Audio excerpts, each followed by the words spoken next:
Outra modalidade, a dissertação. Acompanhe na tela. Texto que analisa assuntos, formula ponto de vista, elabora argumentos, defende opinião ou posicionamento de maneira impessoal sobre algo. Pode apresentar aspecto argumentativo ou expositivo. Muito bem. Dissertar, você já esteve em contato com essa modalidade de texto em algumas circunstâncias, sobretudo na realidade escolar, quando prestou exames vestibulares, você fez a famosa redação, que por sinal incomoda muita gente, e em outras oportunidades teremos um momento de conversar sobre a prova discursiva nos concursos. As discursivas são dissertações, sejam elas expositivas ou argumentativas, como nós vamos distinguir breve. Mas o texto com o qual nós demonstramos nossa habilidade em expor ideias é uma dissertação. Quando formulamos um ponto de vista acerca de determinado fato, assunto ou problema, o que fazemos é uma dissertação. Quando você foi avaliado no exame vestibular, foi cobrado quanto à sua capacidade dissertativa. Dissertar, portanto, é formular opiniões, ponto de vista a respeito dos mais variados assuntos. No seu texto de prova, você poderá se deparar também com uma dissertação. Não deixe de indicar esse tipo de texto. Se o texto opina, manifesta um posicionamento do autor a respeito do assunto, chame-o de dissertação. Agora, já que tratamos do fato de que a dissertação é o tipo de texto com que você se depara nos seus certames, nas provas discursivas, não esqueça um detalhe. Há uma grande distância entre o tipo de dissertação que você faz como candidato e a dissertação que você lê nos textos da prova de português. Você certamente já ouviu algum professor do seu colegial ou já leu nos manuais de redação para concurso a noção de que um texto dissertativo deve ser impessoal, objetivo, não pode ser vazado na primeira pessoa, não faz uso de primeira pessoa do singular, por exemplo. Essa noção é a que se aplica ao texto dissertativo que você produz.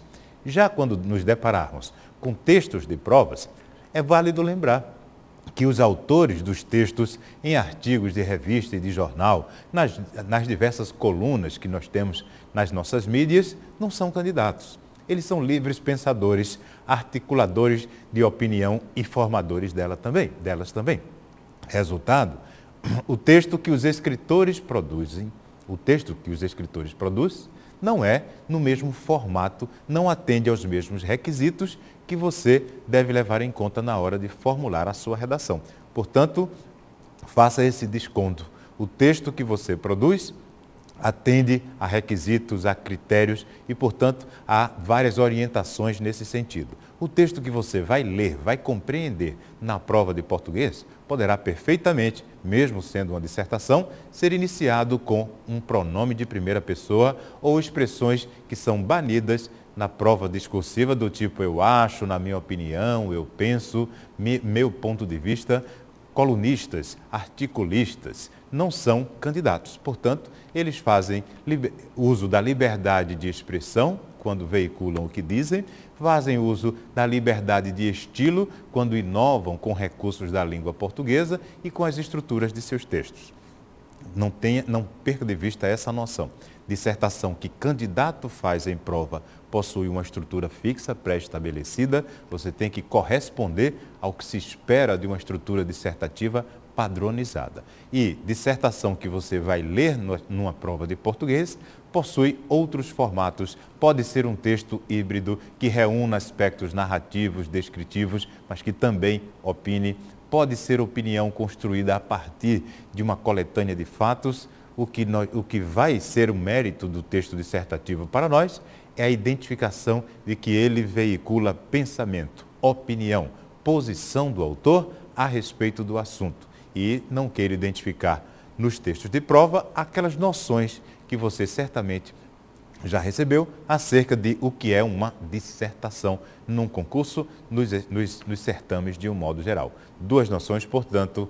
Dissertação feita por candidato possui estruturas pré-determinadas.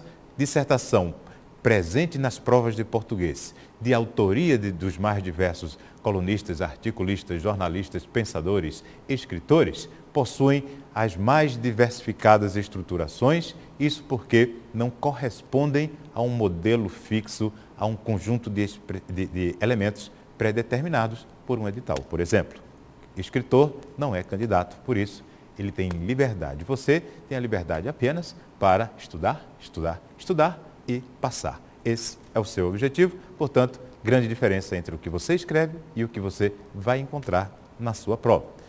Com essas três noções, narração, descrição, dissertação, nós partiremos para as leituras. E, além dessa compreensão de qual o tipo textual, nós identificaremos outros elementos na malha da leitura. Ao longo da leitura, nós faremos destaques, sublinhos, observações para vários outros elementos. São procedimentos que vão ser aplicados simultaneamente. Um deles é o de identificar o tipo textual. E qual o outro procedimento? Ele diz respeito ao vocabulário, ao campo lexical, que nós também faremos a sondagem. Acompanhe comigo.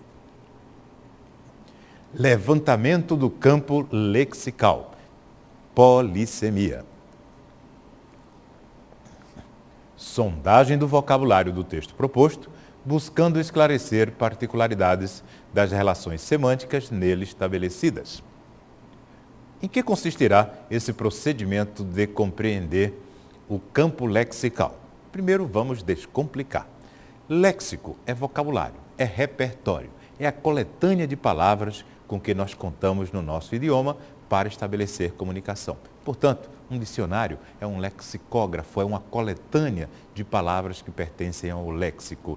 Uma lista de palavras que possuem significados pré-estabelecidos, são aqueles significados mais recorrentes, mais frequentes no nosso idioma e com os significados incorporados pelos usos, pelas convenções sociais. Pois bem, quando esse vocabulário é levado ao texto, quando os autores fazem uso das palavras para construir significados, para concretizar situações comunicativas, em língua portuguesa e, sobretudo, no Brasil, povo extremamente criativo, as palavras adquirem a sua capacidade polissêmica.